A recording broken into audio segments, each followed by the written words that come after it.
আমি বলি পিপিলিকার পাখা বজায় মরিবার তরে।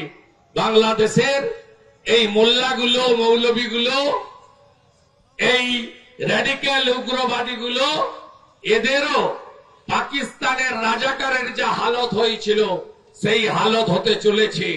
অপেক্ষা করুন। শুধু এপার থেকে ওদেরকে ভালো করে টাইট দেন, এপার থেকে টাইট দেন, আর মঠ মন্দিরে গিয়ে নিজের জন্য, পরিবারের জন্য যেমন প্রেয়ার করবেন, তেমনি বাংলাদেশের আমাদের আত্মীয় একই ভাষায় কথা বলা, একই ধর্মীয় সংস্কৃতিতে অভ্যস্ত, ওরা খুব কষ্টে আছে, অবরুদ্ধ হয়ে আছে।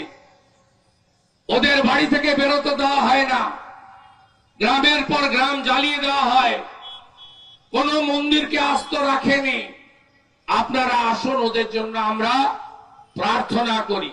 আমার বিশ্বাস ভারত পৃথিবীর অন্যতম শক্তিশালী দেশ, এবং আমাদের বিশ্বাস হিন্দুত্বের জয়গান গেয়ে আমেরিকায় যিনি রাষ্ট্রপতি ভোটে জিতেছেন, সব হিন্দুরা যাকে ভোট দিয়েছেন নির্বাচনে, সেই ডোনাল্ড ট্রাম্প এবং ভারত সহ মানবতাবাদী দেশগুলি ঐক্যবদ্ধ হয়ে এই মৌলবাদ, জঙ্গিবাদ, এই র্যাডিক্যাল ফোর্সের বিরুদ্ধে কঠিন এবং কঠোরতম ব্যবস্থা নেবে। আমি অনুরোধ করব এই সমস্ত শক্তিধর দেশগুলোকে। 71 সালে 93,000 রাজাকার ধরা পড়েছিল ভারতীয় আর্মির হাতে। ভারত উদার, হিন্দুরা উদারই হয়, ছেড়ে দিয়েছিল সেদিন। এবার যদি ওরা ধরা পড়ে, ওরা যে ভাষায় কথা বললে সন্তুষ্ট হয়, সেই ভাষায় উত্তর দেওয়ার আমি আশা রেখে আমি আমার কথা শেষ করলাম।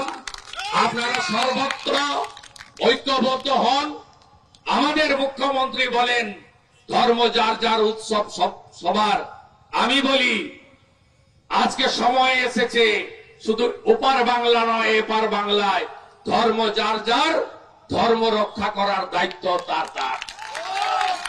আমাকে সাংবাদিক বন্ধুরা জিজ্ঞেস করছিল, আপনার রাজনৈতিক প্রতিদ্বন্দ্বীরা কথা বলছে, যদিও এই মিছিল রাজনৈতিক মিছিল নয়, হিন্দুদের মিছিল। আমি তাদের বলেছি, একজন এসেছিলেন হেলিকপ্টার করে, শ্রী অরবিন্দ স্টেডিয়ামে নেমেছিলেন, সিপিএম অফিস জুনপুর মোড় থেকে হাঁটা শুরু করেছেন, বাইপাস দিয়ে এসে সিএসএ মাঠের তাকে আবার হেলিকপ্টার করে এগরা চলে গেছিলেন।